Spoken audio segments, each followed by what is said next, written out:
आखिरकार ऐसा क्या हुआ कि स्क्रीन टाइम मैनेजमेंट के लिए बड़े-बड़े कोचिंग इंस्टीट्यूट्स लोगों से लाखों रुपए ले रहे हैं।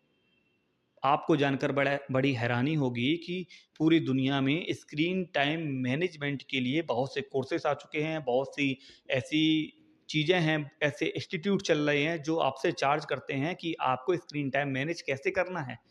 आप तो बड़े हैं, आप अपनी स्क्रीन टाइम मैनेजमेंट के लिए कोर्स ले सकते हैं, कोर्सेज़ से सीख सकते हैं, अगर आप सीखना चाहें तो।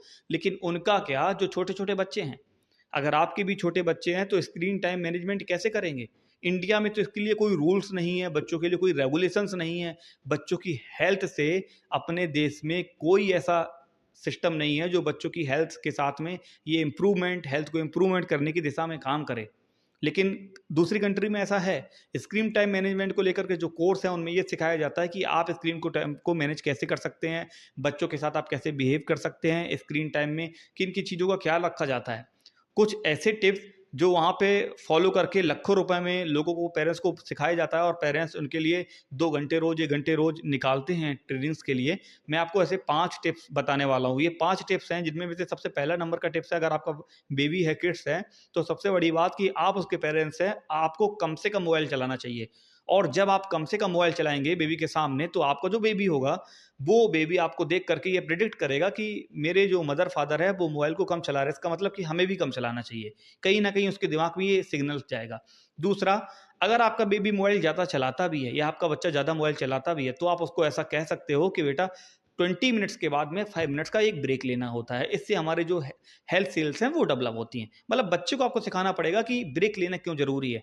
अगर आपका बच्चा 4 घंटे मोबाइल चलाता है, कंटिन्यूअसली 5 घंटे मोबाइल चलाता है, अगर आप उसके मोबाइल को छीन लेते हैं, अलग रख देते हैं, तो बच्चा रोएगा। आप उसको कंट्रोल नहीं कर सकते। शुरुआती स्टेज के लक्षण यही हैं। लेकिन सोचने वाली बात ये है कि अगर आप बच्चे से ऐसा बोलो कि मोबाइल आप चला लो, लेकिन 20 मिनट के बाद 5 मिनट्स का ब्रेक दे दो। मतलब आप उसकी चेन तोड़ रहे हैं। मतलब आप जो उसकी एडिक्शन की चेन है उसको खत्म कर रहे हैं। इस तरीके से आप अपने बेबी पर जो है इफ़ेक्ट डाल सकते हैं। तीसरा जो है वो ये है कि कुछ फिज़िकल एक्टिविटी में अपने बेबी को लाइए, अपने बच्चों को लाइए। फिज़िकल एक्टिविटी मतलब ग्राउंड की एक्टिविटी हो सकती है, आप अपनी छत पे जा सकते हैं, आप पार्क में टहलने के लिए जा सकते हैं।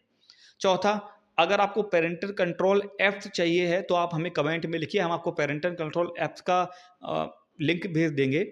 उस ऐप में क्या होता है कि समय-समय पर जब आपका बच्चा मोबाइल चलाएगा ना, स्क्रीन ऑफ हो जाएगी या स्क्रीन कलरफुल नहीं रहेगी, तो बच्चे का एडिक्शन जो है ना, माइंड उसको कंट्रोल करने की हैबिट्स को समझ जाता है और वो उसको देखेगा कि जब कलरफुल स्क्रीन उसकी ब्लैक एंड व्हाइट हो जाएगी तो उसको मज़ा नहीं आएगा चलाने में, हो सकता है कि वो छोड़ दे। इस तरीके की एक्टिविटी आपको करनी पड़ेगी।